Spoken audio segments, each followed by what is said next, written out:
We've all made mistakes, some bigger than others, and some at Disney World. Everyone's guilty of slipping up on a few of these, but we're going to call you out and ourselves so it doesn't happen again.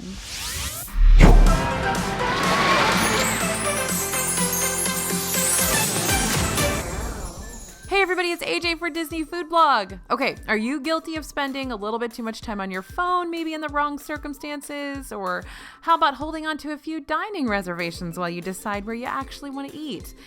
These following items are some of the worst things that everyone does at Disney World. Now, some of these are considered the worst because of how they affect other people, and some are considered the worst because of how they affect you. So let's dive into some things you want to be considerate about when you go to Disney World.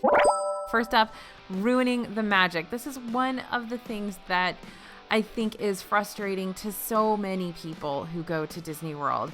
And a lot of times the people that are doing this don't even know they're doing it. So whether you're talking about Mickey's friend or how that magic mirror really works in Enchanted Tales with Belle, it's magic. Remember that not everyone around you, kiddos especially, wants to hear about all the details that go into making the magic happen. So if you know the behind the scenes stuff and what actually is going on for some of these magical experiences, maybe sort of keep that quiet or talk to the person who's with you, but maybe not loud enough that other folks in line or in the experience with you can hear you, because that can be real problematic, especially for those little kids. And also be careful not to talk about spoilers or anything that could ruin that first experience for another guest. You don't really sound cool when you do it, and nobody thinks you're better because you've been here before. It's just sort of annoying. So maybe you know lots more than everybody else, but again, you don't need to ruin the magic or explain the whole ride so that people are having the entire experience spoiled for them. And that also includes kind of saying the ride narration while it's happening. People are there and want to hear the actual narration. They don't want to hear you narrate the ride, so maybe just kind of say that in your head if you know it. And also, this goes for rides, not even just the new ones. You never know who might be on their very first trip to Disney World and wants to be surprised by the ride you're in line for. So don't give spoilers on those new rides, but you may be careful that you're not spoiling the ride, even if it's been there for years. This might be somebody's first trip to Disney World. Lots of people do avoid watching videos or seeing anything about a ride that just opened, so be careful with what you say. Don't ruin the illusion or the surprise for somebody else. And hey man, I get it. I've tried to be that cool person who knows the narration and says it, with Steven Tyler or whatever. It's not cool. Nobody likes it. So just don't do it. Okay, the next worst thing that everyone does at Disney World. I hope everyone doesn't do this, but I worry that a lot of people do this, and I have been guilty of this before, and that's hold 2 or more dining reservations when you can't decide where you want to eat.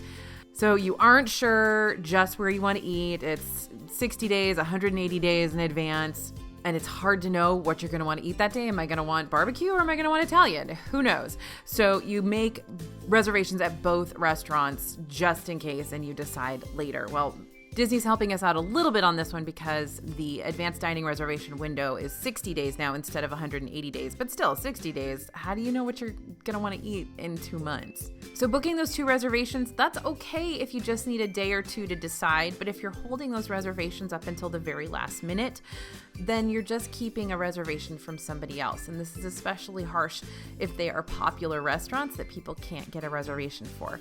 There are plenty of people who are going to Disney just once in their whole lives, and they really want to dine at Garden Grill, or they really want to dine at Yachtsman Steakhouse or whatever. And if you're holding that reservation and then you're not going to let go of it until 24 hours in advance, that can be difficult. That can basically keep someone else from having the opportunity to dine there. So if you want to book 2 and just check with your spouse or check with your kids and see where they really want to go, that's cool. But then make sure to delete that other one just so that somebody else has the opportunity to dine there. This is why we're always telling you guys to keep checking back for new reservations or new fast passes, because people are changing their plans all the time. This is why, because people hold multiple dining reservations for the same day, even if they know they're not going to eat at all those places. Now, My Disney Experience will give you a little notification if you try to book 2 dining reservations at the same time, and they'll ask you which one you want to keep and which one to cancel. But some people do book a dining reservation for 5 p.m. and one for 6 p.m.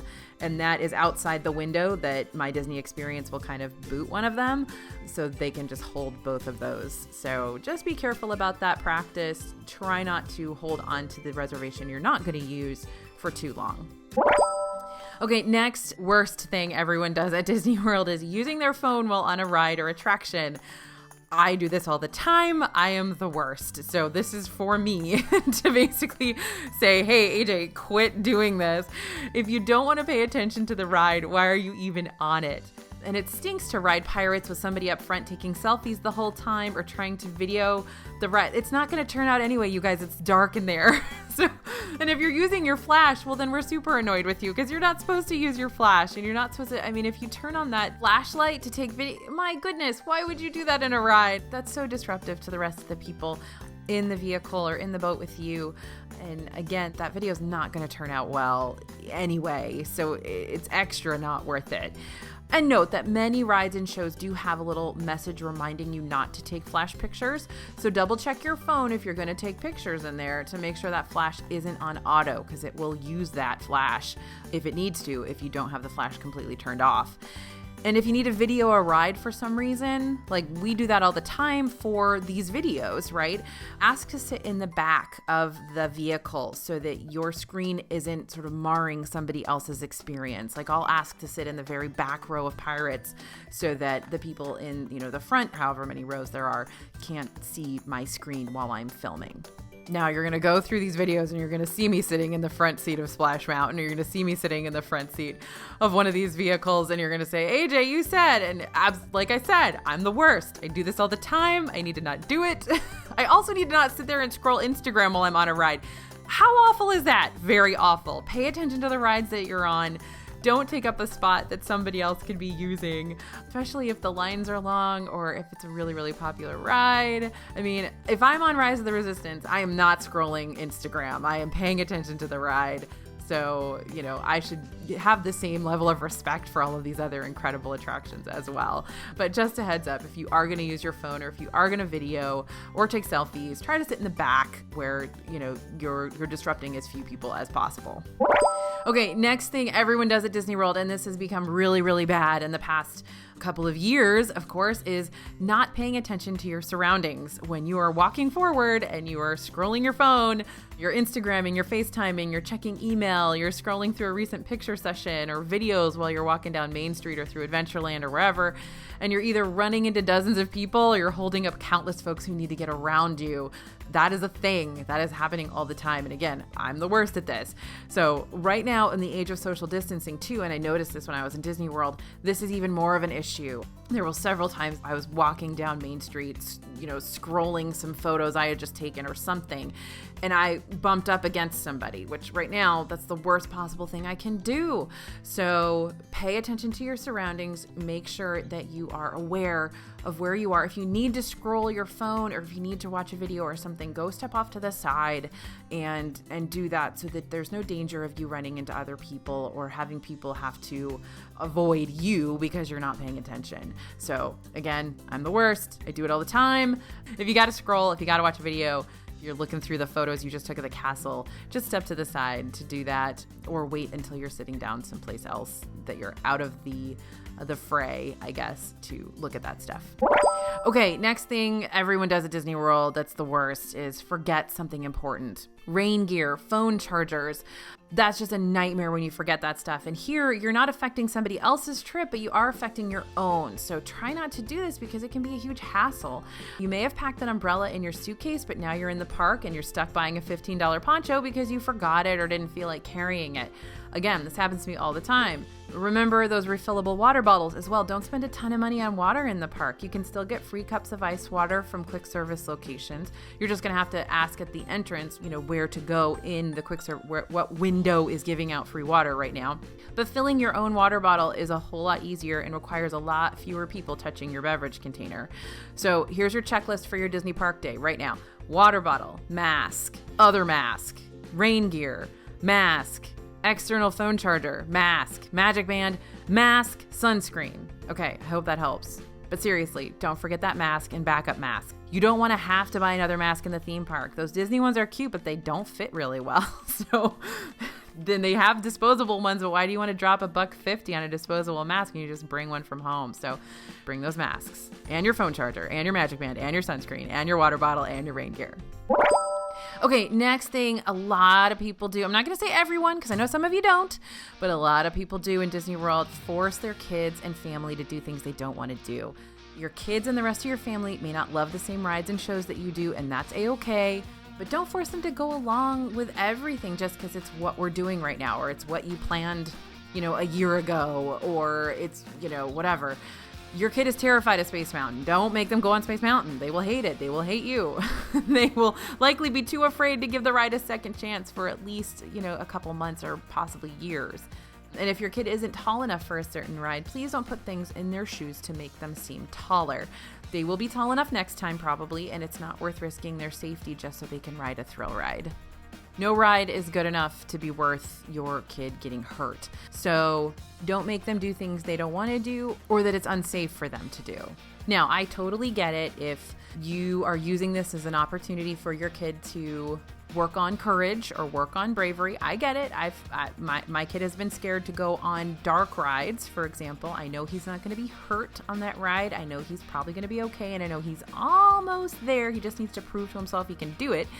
Then we go on that dark ride, and we're good at the end. You know your kid's best, so if it's a situation where you're just putting them on a ride because it's what you guys had planned and there's really no other reason, then maybe rethink that theory. And don't forget about rider switch. A lot of these rides the kids are scared to ride or they're not tall enough to ride do have rider switch, which means you can ride the ride while your spouse or whoever's traveling with you manages the person who's not going to ride, and then they can ride going through either the fast pass line or a shorter line based on whatever Disney's doing at the time for that particular ride for rider switch. And then you can manage the child or the person who's not riding during that. So rider switch is definitely an option. Just ask a cast member and they should be able to help you. Okay, next thing a lot of people do that you shouldn't do, no show to that fast pass or dining reservation without canceling it. This one is definitely bad for you because it can be expensive. If you don't show up for a dining reservation, you're going to be charged $10 per person on that reservation. And if you want to avoid that fee, you're going to want to cancel 24 hours in advance or modify. You can also modify your reservation. But if you know ahead of time that you won't be making it, free up that reservation for somebody else. Don't just spend the money and waste the spot for somebody else. And this is also why we always suggest checking in at the podium of a restaurant to see if there were any no-show tables that you can snag, because this does happen all the time. People pay that money. If there's a legitimate emergency reason why you may have missed your reservation, be sure to talk to a cast member because they may be able to get those fees waived for you. I've had several times that my kid was, losing his mind and throwing a tantrum or didn't feel well or whatever reason why I missed that reservation. Maybe the monorail was stopped for 30 minutes or, my minivan didn't come for 40 minutes or whatever, that I missed that reservation. And the cast members are usually able to modify that reservation for me or to waive the fees because of that. So you can always, talk to guest services and see if they're able to do that for you if there's a legitimate reason why you missed that reservation. And if you're running late, don't forget to contact the restaurant to let them know you're still on your way so that they don't give away your table. But always try to be on time. You can check in 15 minutes in advance, and right now restaurants are operating with limited tables, so not filling one or arriving late can throw everything off in the dining room. All right, next worst thing everyone does at Disney World, not moving all the way across your row. We get it. You want the best seat in the house, but then don't rush into a theater first because you're going to be asked to move all the way down your row to fill in all the open seats. So when does this happen? Pretty much any sort of show that's running in Disney World. So Muppet Vision 3D, PhilharMagic, anything with theater style seating, this is always going to be a problem.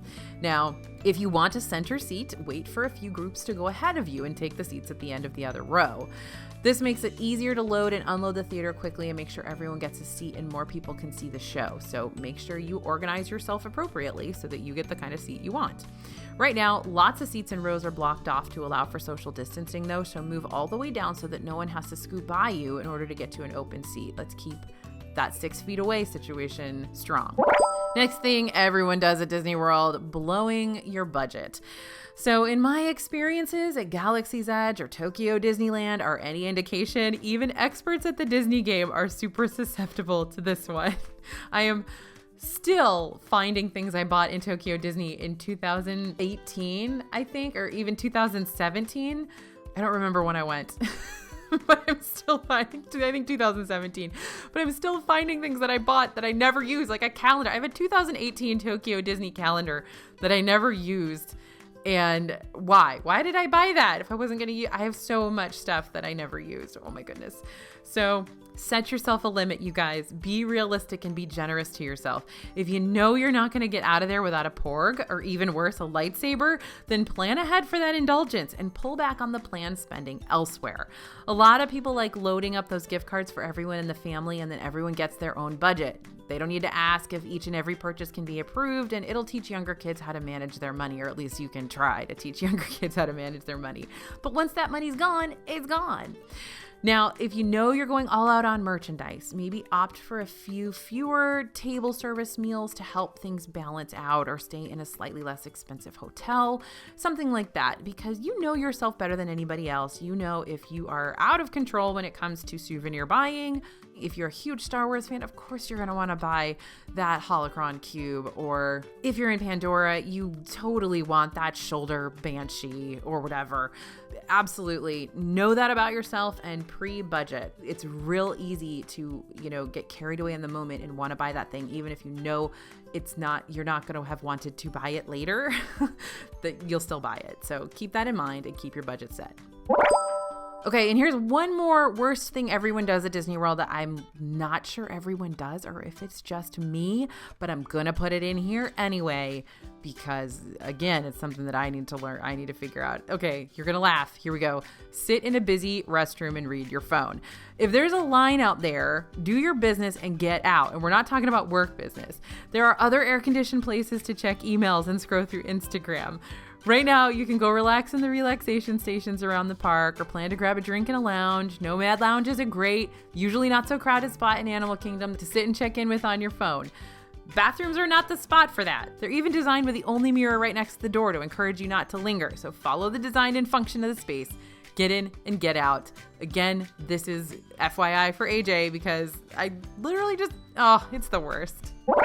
Okay, so now we've gone through a bunch of things people do in Disney World that can hurt them and others around them. Not hurt, but that can affect them and others around them. And now we have a few things that not everyone does, but you're going to want to watch out for these just in case. First up, being rude to cast members. Probably the worst thing on this list. They're there to make your trip as wonderful as possible. There is absolutely no reason to be rude to a cast member, no matter what has gone wrong or what kind of mood you're in. So just watch yourself on that. Overindulging to the point where you can affect others' experiences. Now, this is something we see far too often during the Epcot Food and Wine Festival, especially on the weekends. We get it. Having some drinks in World Showcase is a whole bunch of fun, but please don't have so many that security is escorting you out of the park for trying to climb the Mexico Pyramid. True story. Not a true story for me, but it is a true story. Next one, not being respectful of other guests in hotel hallways. So Disney World means lots of kiddos, and that means nap times and early bedtimes. So be considerate as you walk through hallways, as someone may be resting at any time, really. And this may not just be kids. There could be someone there who, and this is an example I know someone who has experienced, someone who's maybe going through health concerns or going through treatments like chemo or some other sort of medication that makes them really tired during the day, and it makes it difficult for them to have those long days in Disney World, and they need a break in the middle of the day to nap. So it's, even if you think, well, I'm not going to be quiet for kids, be quiet for potentially other people who are resting in the hotel at that time. So when you're going through the hotel hallways, there's no need to shout or scream or whatever. Just try to keep your voice down. That's just being respectful of other guests. Also, if you do have kids, we know it's hard because they're so excited, but remember that other kids might be sleeping while you're running out to rope drop or that super early breakfast reservation. So that is something you can mention to your kids too. All right, next one, getting in other guests' photos. So, of course, you're at Disney World. You're going to be in other people's photos. They're going to be in your photos. Everybody knows that's a thing. But there are places that you can stand so that you might not be in a bajillion other people's photos. So don't just hang out at the hub and like talk to your friend, like maybe move off to the side. Try to move away from well-known picture locations so that others have the chance to get a photo without you in it. And with the parks as low capacity as they are now, it is very possible to get a picture with just somebody and the castle. So if you're kind of just hanging out in front of the castle and you're the only person who's in the photo with them, you know, it's thoughtful to sort of move out of the way for that. And I'm sure you'd appreciate it if others did that for you as well. And finally, wear your mask properly and don't crowd others. This should be your general practice everywhere right now, but sometimes our real world sensibilities tend to leave us when we enter Disney World. So be aware of how much space you're leaving around yourself. Please, please, please wear your mask at all times. Wear it properly over your nose and mouth. Make sure you're doing it correctly. Because in these circumstances, you never really know when you could be affecting or hurting someone else. All right, so there are some of the worst things everyone does at Disney World. I hope I didn't give you TMI with some of my own errors that I have made in Walt Disney World, but just goes to show, you know, people who are there all the time, there's still mistakes to be made, still errors that happen because you do them subconsciously or you're just not paying attention. So hopefully that'll help as you plan your upcoming trips and figuring out how to act and react when you're in Disney World. Thanks for listening, you guys, and thanks for watching. As always, this is AJ for Disney Food Blog, and we'll see you real soon.